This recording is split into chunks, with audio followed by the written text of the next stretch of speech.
guys hearing that in the back? Okay. Loud enough? All right. So I only have 30 minutes. Tried not to overslide it this time, which is notoriously do. I do. But I want to just go ahead and start off with fertilizer costs starting for this year. We all remember what happened last fall. Fertilizer prices started up pretty dramatically around that September timeframe, October. Stayed pretty high all the way through planting season. And so the left one comes from BKN, and essentially all it is, it's the cost of nitrogen per pound, and it tracks 4 different products: anhydrous, urea, UAN 28 and 32. All right, and here's where we were spiking last year and then into planting. And to some extent, a lot of the fertilizers have come off, 10 and 20% as far as the price per ton. And that not just nitrogen, but phosphorus products too. The one that just recently started coming down, and I'll show it in a minute, is potash. Those prices had been 3, maybe even 4 times what they were on the 5-year average, compared, going by that 5-year average number. So like you look at potash here, and if we can move that, there we go. This gray dotted line here is the 5-year average, and this is where it's been.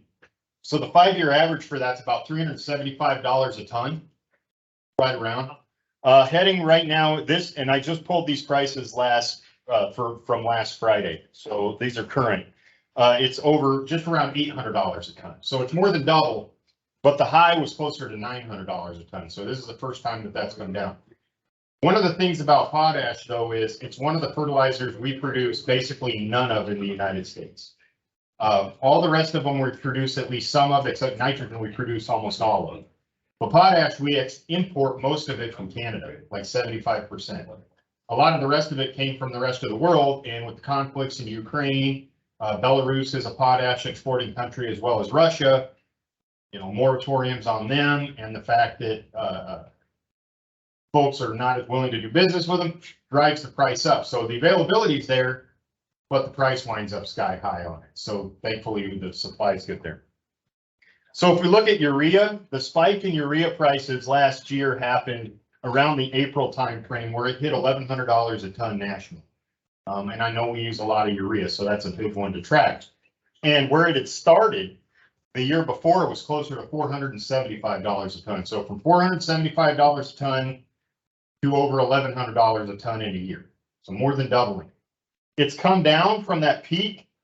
And right now it's looking around $750, $775 a ton for urea is basically the current national market price. Regional differences do exist. You might get $50, $100 a ton less, depending on if a co-op is sitting on a lot of it or a supplier was sitting on a lot of it and wanted to get rid of it, or you may pay more depending on some logistical problems. And they've had some of those on the rivers. This, you've heard about the drought on the Mississippi River. That's affecting things upstream when those barges come up from like New Orleans, right, up the river to deliver those products, or up the Missouri River. That can have problems. They've actually dredged. I was reading some articles about dredging them. They've had to go in and dredge it out to get some of these barges north. So that, my brother's a fertilizer trader in Nebraska, and that's some of the issues he's been dealing with, is trying to get these barges up. So it's there, and there's not a supply issue as far as that goes, but getting the supply to where it's needed might be a challenge this spring.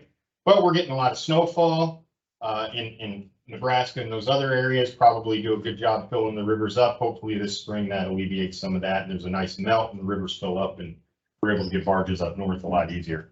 And then starter fertilizer, much like urea, spiking last year around that March-April timeframe. Unfortunately for us, that's right when we're applying and buying. But significant relief there, down to about $750 a ton.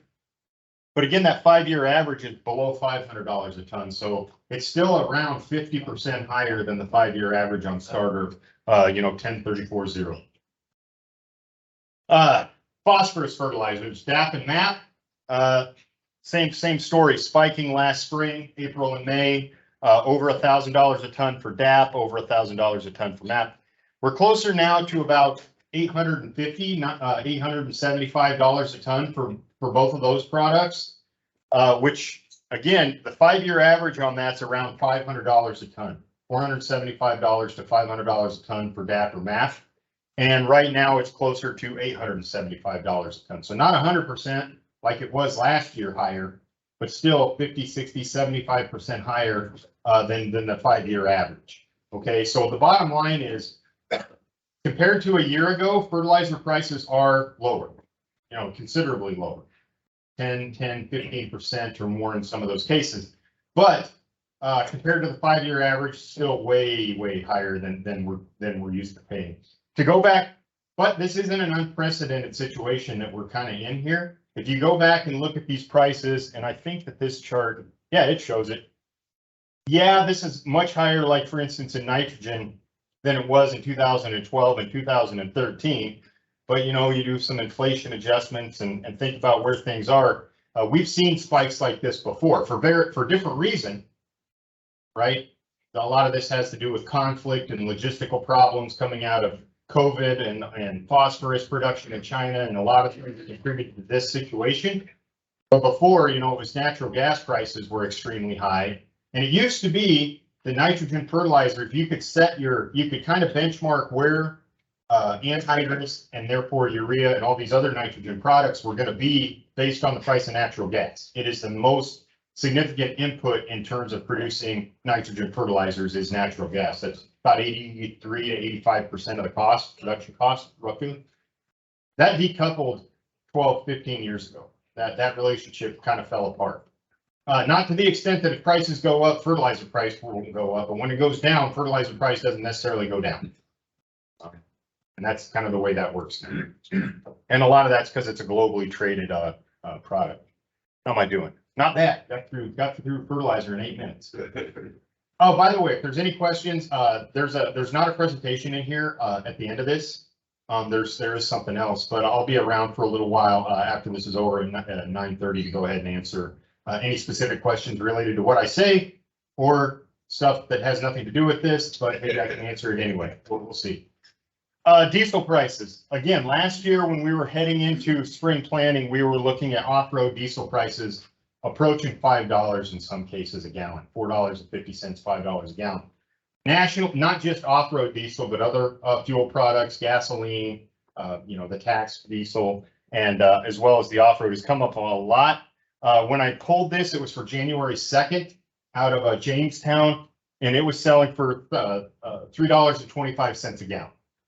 So still fairly high. If we go back here, and this is more like early 2021, late 2020, it was closer to $2.20 a gallon. So we're a lot higher than that at $3.25, but quite a bit lower than $4.75. Okay, so fuel costs have come down. Those were significant a year ago, and I know a lot of folks were considering that. And I'm originally from Nebraska, where we irrigate a lot, so diesel prices that high made irrigation awfully expensive. We don't do a lot of that here, so that's fortunate, but that's something to consider there too. Now, chemicals in general. Remember last fall, we were worried about shortages, right? We were worried about a lot of the components that went into making things like glufosinate and glyphosate, yellow phosphorus, for instance, that's manufactured in China, and they were shutting down phosphorus plants. So were we even going to be able to get product? And if we did, how expensive was it going to be? Well, it was expensive. Things like glyphosate were selling for $80, $85 a gallon, glufosinate going up to $115 a gallon, and even good old 2,4-D. I saw some listing prices for like $40, which is more expensive than it's been. I mean, it depended on the timing, right? If you were, unfortunate souls who had to purchase it at a certain time during a certain 2-week period, you wind up paying a lot, but it was kind of volatile. Well, it turned out we were able to get most of the products that we needed. Okay, we found a way through it. I know some of the generics may have been a little bit short on the supplies that were needed to produce it, but the name brands got what they needed. So when we look at the index, and this is all chemicals, so when this is put together, they take all chemicals, decide what the price is relative to the few years, some timeline and benchmark. It spiked last spring, but chemical prices have come down a bit. And I think a lot of that has less to do with the cost of the inputs and more so with the less concern about shortages heading into this spring. Okay, because when you have situations of expected shortage, even if it's a smaller percentage of producers, you tend to get price spikes. Okay, that's one of the things that drives inflation is expectations that prices are going to go up. So everybody goes out and buys it, so then prices go up, right? It becomes a self-fulfilling prophecy. Less of that concern right now, but nowhere near where they were. If we look at January of 2021, January of 2020, chemical prices are almost, and I wouldn't say 100%, but closer to like 90% higher than they were a couple of years ago. Okay, so a lot of our herbicides and pesticides that we put on, there shouldn't be a whole lot of shock if you look at this. That doesn't mean you like it, just not shock that it's 50 and 75% higher than you had paid a few years before. But since you paid much higher prices last year, I don't think you'll be surprised at where they're at, but they should be a bit lower, hopefully heading into this year. Again, though, we're only in January. So one of the things that tends to happen with fertilizer prices, herbicide prices, as we head into planting, those prices tend to go up. You know, they're cyclical, right? They tend to be lowest in the fall, highest in the spring, and then trickle back down to their low in the fall as the amount of product in the system builds back up and getting ready for spring planting. So probably an uptick compared to this, but not as high as the year before. Then long distance trucking and freight, some of those costs have come down. So a lot of the grain hauling costs, hauling in general, off the peak, a lot of that has to do with fuel costs being lower, right? The lower diesel costs that I just showed, whether it's off-road or on-road diesel, are down. But trucking repairs and maintenance, and I'm going to talk about equipment and maintenance fees coming up here soon. Those have not relieved at all. But and then of course wages, labor costs have continued to rise quarter after quarter after quarter, and as a result, the only relief we're seeing here on like the costs of hauling, trucking, those kinds of things, which has to do with everything that may impact things like basis, the basis that you're forced to, you know, pay at the elevator or whatever, that goes into this because a lot of that basis is logistics, trucks, trains, whatever the case may be. That's what's baked into it. You know, the closer you are to the final destination, the better the basis is. It tends to be believe it or not, I used to work at Mississippi State University and the basis was positive down there. It's a grain deficit state, a lot of chickens, right? So they got to import a lot of the beans and corn that they use. So it's actually, so there are states where you actually get paid more than spot price, if you can believe that. I'm from Nebraska, so they still don't believe that's true. Despite all the ethanol plants and cattle, but it is better. All right, I said I was going to talk about machinery. Here's the farm machinery price index and what's happened. Okay, so again, it's an index, so it's not talking about the cost per number of horsepower or anything like that. But what it does, what I like to do with these is more if it's a trend. So we pick a year that's the base year, and then how have equipment prices changed since that base year. So if you choose, for instance, 2016, and you say, okay, that's 100. What have equipment costs done since then? Well, if it's 120, that means they've gone up 20%. Pretty straightforward, right? Okay, so this one, the baseline starts way earlier, but if we look, here was the recession during COVID shutdown. That's this gray bar right here. We saw an uptick in parts and machinery prices because of the steel and aluminum tariffs back in 2018. That represents this little hump right here. And then we started here in 2021, and this is what equipment, farm machinery prices have done since then. We call this basically like a kink point because the slope of the trend changed dramatically. Normally when you're benchmarking a trend, it's increasing, let's say 10 to 12% a year, just, you know, nice and steady. Well, that, whatever that trend was, got blown up in 2021, and now that slope of that line is much greater. So in other words, equipment prices right now, if you looked at this chart, are roughly about 50% higher than they were a couple of years ago, 2.5 years. So that's how you read that, about 50%. So we went from a 205 to a 300 and almost 20. That's about 50% higher, right? How about parts? You know, not aftermarket, but replacement parts, those kind of things. Well, there it is, same kind of thing. We started off kind of flat, moving along year over year, maybe a 5% increase every year, 3%.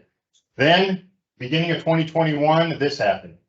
We went from, again, an index of about 190 to 260. Okay, so that'd be closer to about a 30% increase or so in the cost of replacement parts compared to a couple of years ago. So new equipment, and that's part of what's driving some of that. Anybody heard about the supply issues related to chips, circuit chips, and those kind of things?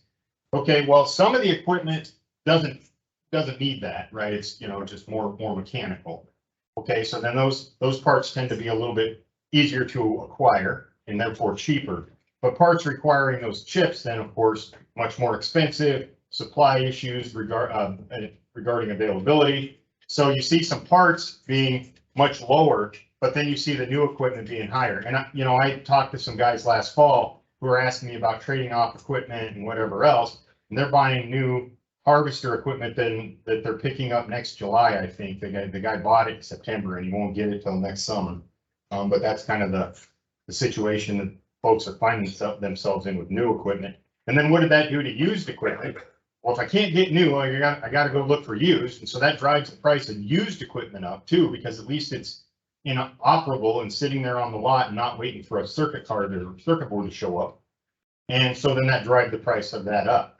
Now, with regard to, I'll say this now and probably at the end, some of these items have a chance to come down dramatically. Fertilizer prices, for instance, are one thing that can correct and drop 50%. We've seen it happen.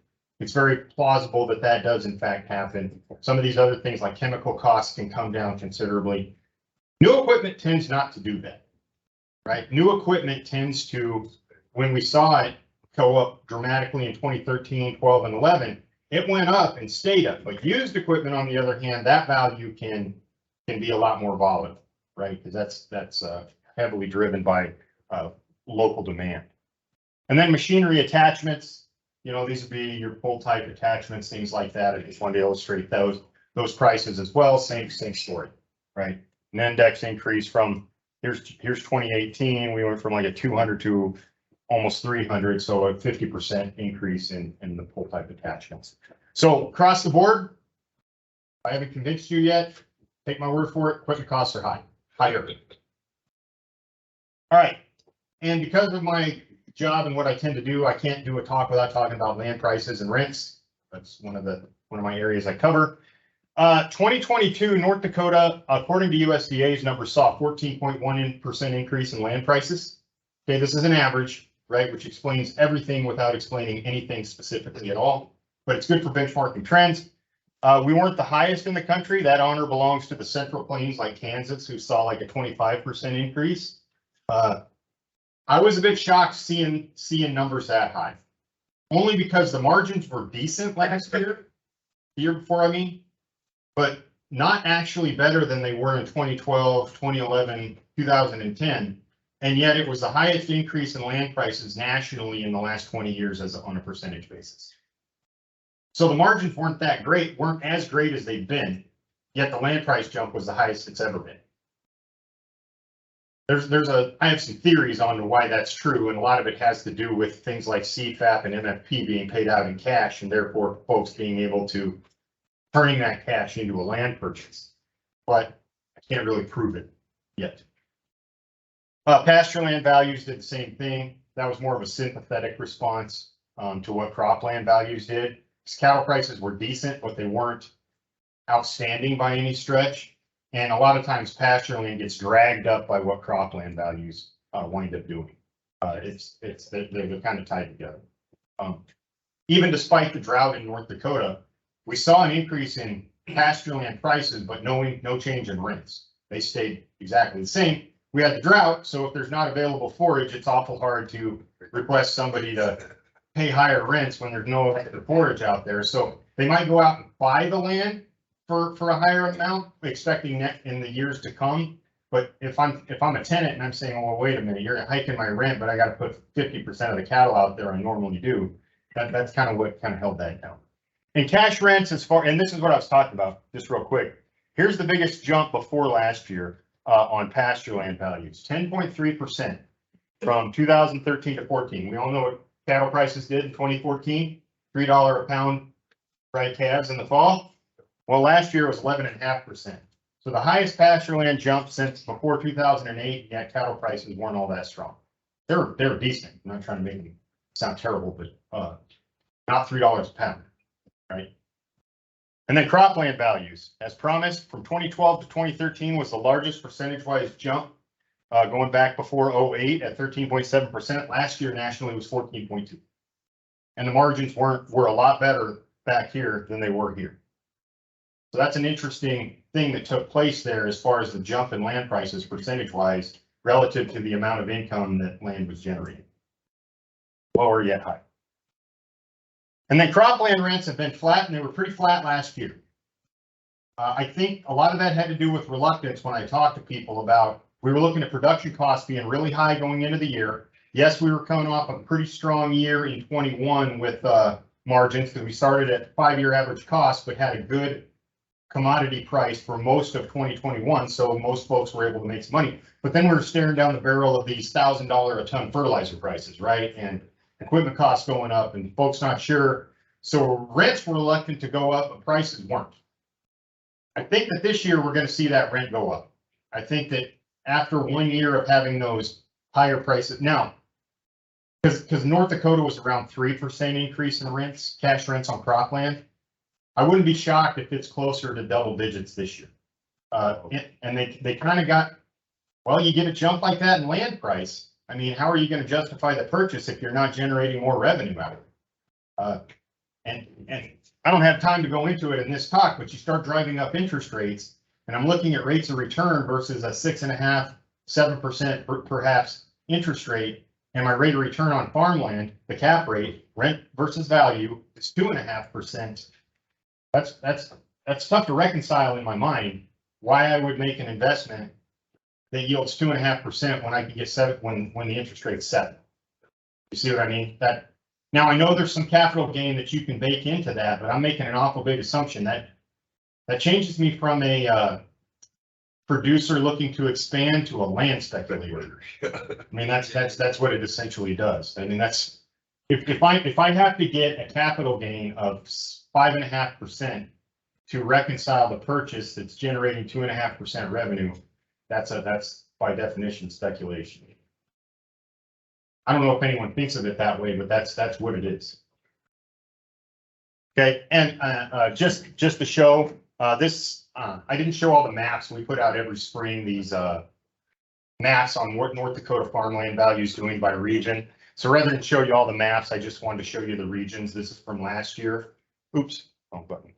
I'll update it. I hope to have the next year's the one for 2023 coming out around late March. That's when that data comes available. So that's the earliest I can get it done, late March, early April. But if you look at rents, by and large, we had some increases around 5 and then some around 0. And if I average this out, it's close to about 3%. Some fluctuation, but the land prices, those were significantly higher from a year ago, especially in the southeast. Interesting phenomenon happened in North Dakota land prices. And I don't have any slides on this, but I do, but not in this presentation. It used to be that the North Valley was the second most expensive land in the state, and still almost is. South Valley still is the most expensive. And then you went west, and places like the East Central, Southeast were much similar to the North Central, and even to some extent the Northwest, like Divide County, Crosby area. That has all changed to where the East Central and the Southeast is as high or higher than the North Red River Valley. Like the dollars per acre. Any idea what happened? Corn and soybeans. If you were in an area like the Southeast or the East Central that could do well with the new varieties of corn and soybeans and rock rollers and all that good stuff, your land prices accelerated. It grew faster than areas in the North Central and the Northwest.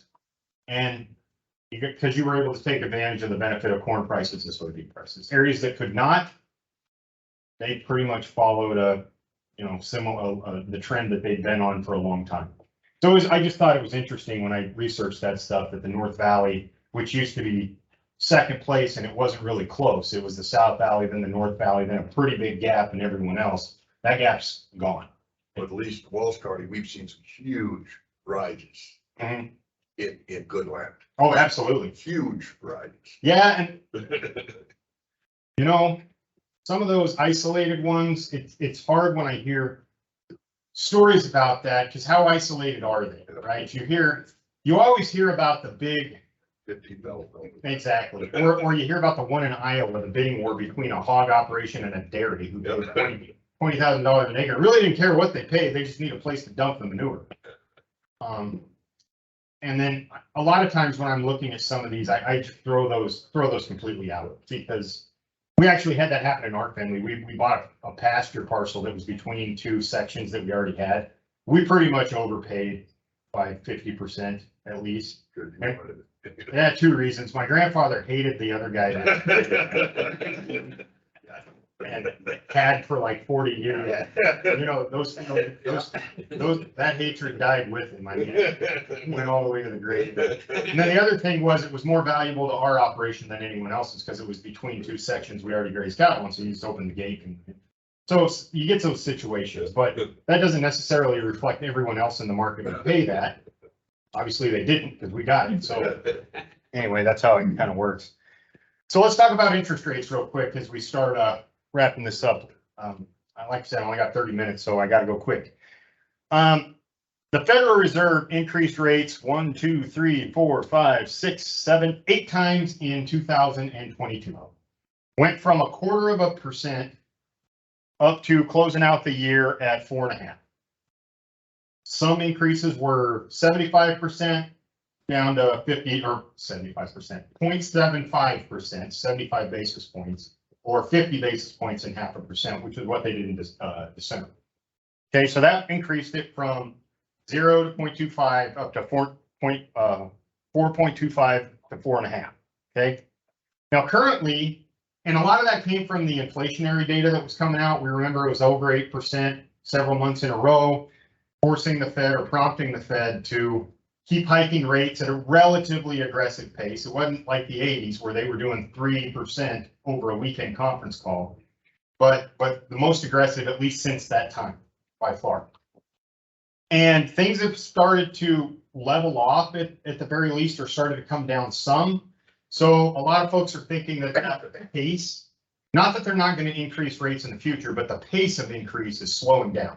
It's not going to be necessarily 0.25% every month for the next however many months. They think that they may continue to hike it. Like, for instance, the market right now predicts that in February, which is their next meeting, it's going to be 70% of the market thinks it'll be 0.25% increase. So we'll go to 4.75%.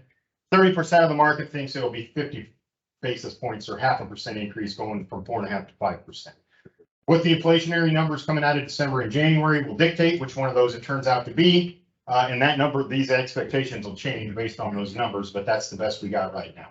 I personally wouldn't be surprised with either one, which would put it up around 5%. Now, how many people think 5% federal funds rate and therefore 7.5%, 7 to 7.5% interest is high? Okay. What if I told you the average federal funds rate since 1954 is 4.5%? That's average, right? It's been way higher than that. It's obviously been lower than that. But that is 4.6% actually is the average. We're not even there yet. We're actually at 4.5. So it's all perspective, right? How long have they been low? Long enough that everybody thinks that they're going to be low forever. And long enough time, all of a sudden you start to think that that's normal. But when you have the benefit of looking at historical data and go through doing it, you start to realize how low or high truly is. Any idea what the average mortgage rate is since about that time, since the 70s? 30 years? 3%. It's over 8. Wow. Over 8. That's average.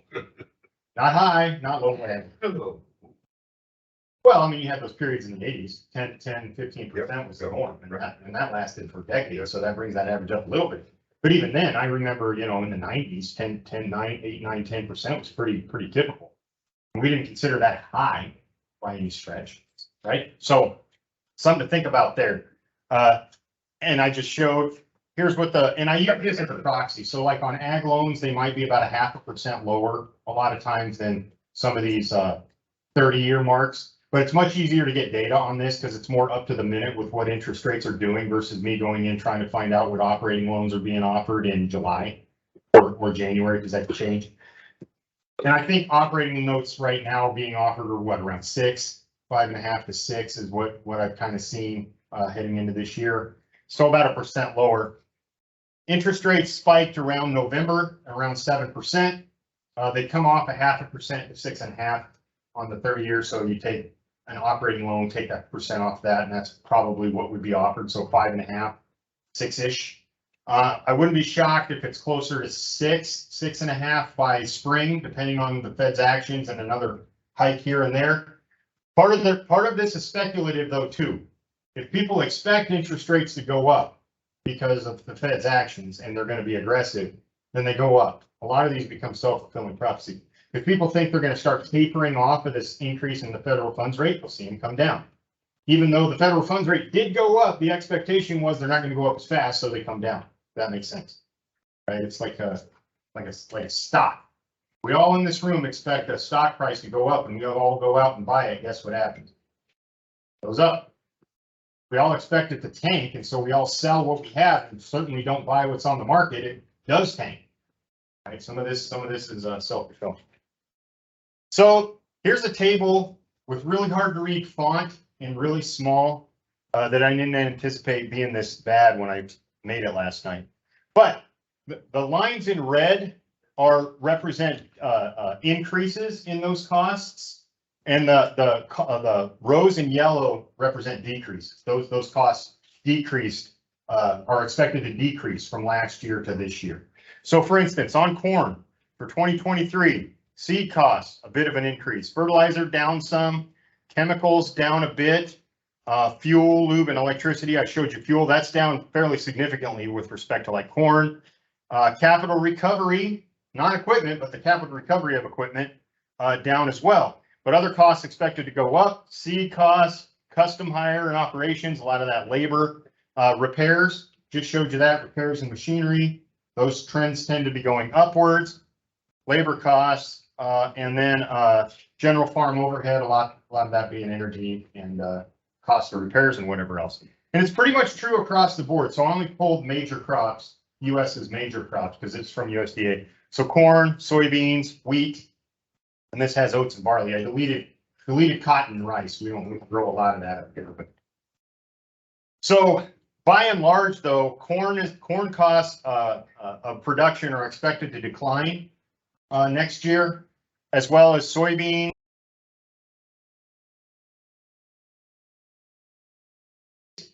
Some costs are expected to increase, like I said, seed and labor costs and repairs, but that's expected to be a little bit more than offset by the reduction in fertilizer prices and fuel costs and those kind of things. So by and large, we kind of expect that the production costs next year are going to be lower across the board for that reason. So you got some going up, some going down, but the down is outweighing what's going up. This does not include rent though. I don't have rent in this, and I fully expect it to be higher heading into next year. Those of you who are landlords are probably welcoming some of that news. Those of you who are tenants, maybe not so much. But that's kind of my expectation going into this, is that we'll see an increase in rents as well, mostly across the board.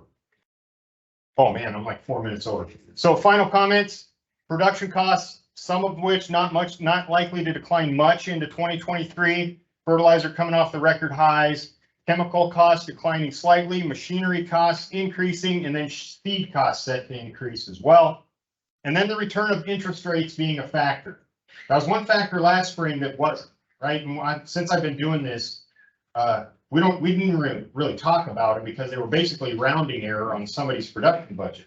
But you start getting around 6, 7, 8, 9%, all of a sudden they stop being rounding error and start being something that we have to consider as far as new land purchases, equipment purchases, operating lines, all these kinds of things. It starts mattering again when you triple the interest rate, because last year it was around 2.75% or so. We get up around 7. I mean, we're starting to get close to tripling what we were paying before, and it actually becomes real money, right?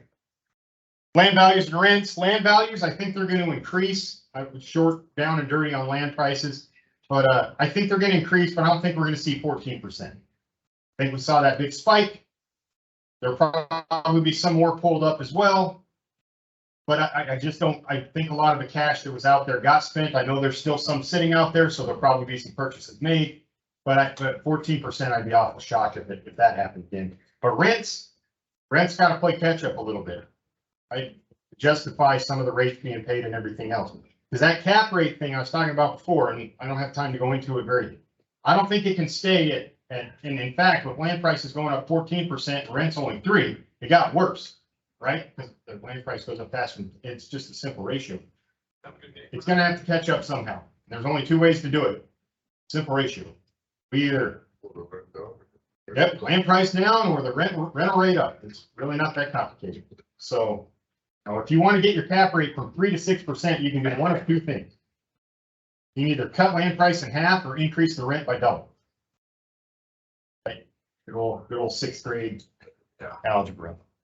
So I went over like 5 minutes. I'm really sorry if I kept somebody from getting anything, but there's nothing in this room for a little bit. So if you have any quick questions or questions at all, I'll try to field them now. Worldwide, who are the big phosphate producers? Some of that comes, we produce quite a bit of it. But some of that comes from, I think in the Eastern European area, Russia, Belarus produce a lot of it. We don't get most of ours from them.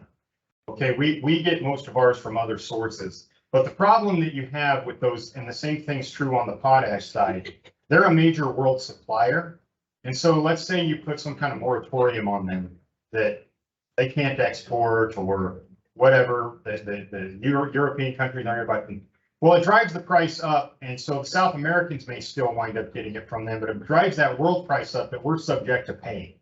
And then even with nitrogen fertilizer, okay, we produce pretty much all that we need in nitrogen fertilizer. Most of what we need in phosphorus, we actually produce for ourselves too. But let's say nitrogen fertilizer. If I'm a fertilizer dealer and the world price has gone up because a lot of that gas and everything comes from Russia, Ukraine, those areas to produce it, they're going to charge the world price to the US, even though it was produced in the US, because they could always export it at the world price. So they're not going to knock it 25, 30, 40% lower than what the world price actually is. And so that's what winds up happening. All these phosphorus, potash, and nitrogen are globally traded commodities now.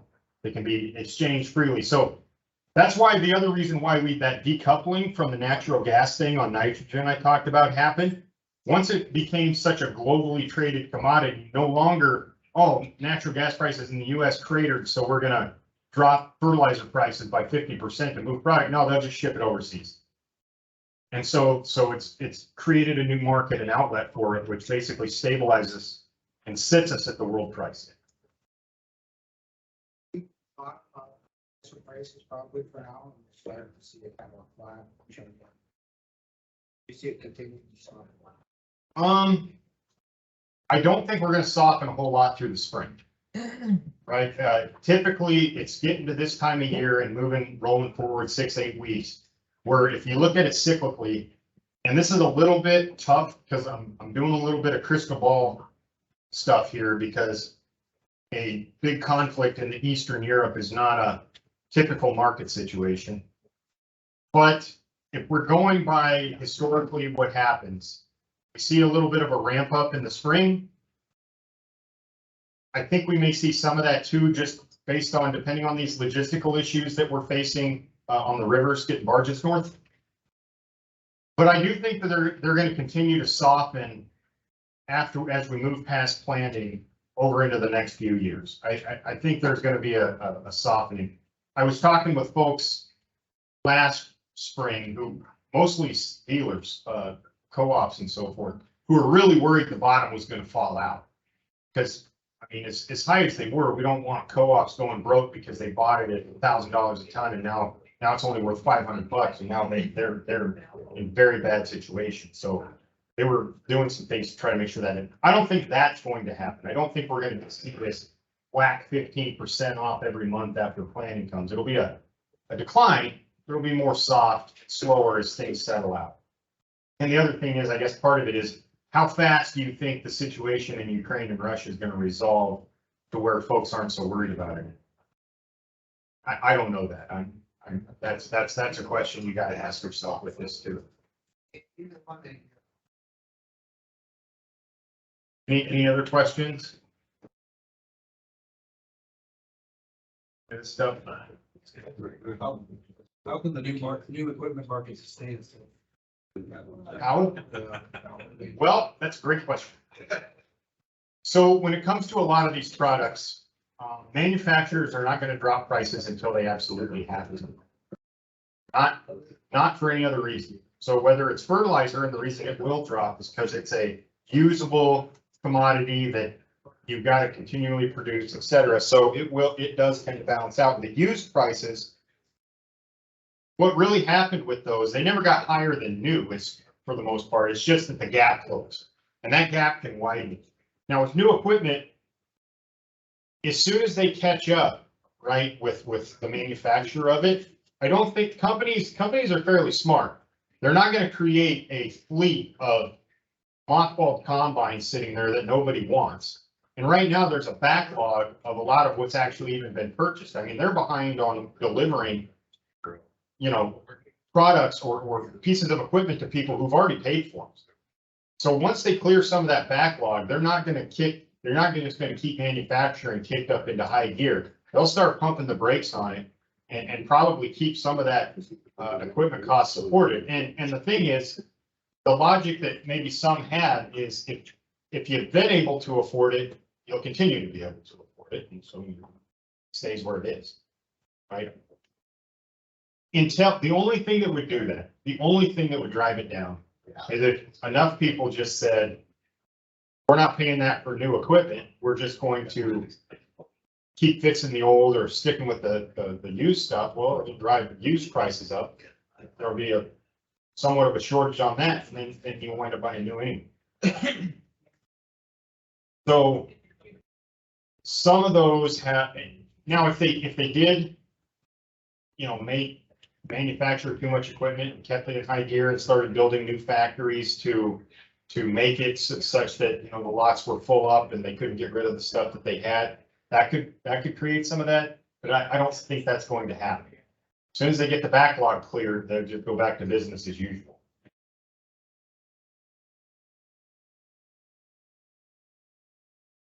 Anything else? Now, one last thing on that. That doesn't mean, I think that the rate of increase in price that'll stabilize. But it's like with inflation. Just because inflation stopped doesn't mean prices are going to go back to where they were. It just means they quit increasing at the rate they've been increasing at. That's the end of inflation. But it doesn't mean all of a sudden we're going to knock 25% off all the prices and go back to where they were in 2020. So in the event of a recession, they'll drop the price, would that just sustain that way? It can, but recessions don't necessarily affect ag the same way they do the rest of the economy. And as far as those things, I mean, your food costs, your gasoline, those kind of things, housing, yeah, that affects everyone the same, but that doesn't necessarily have an effect on machinery.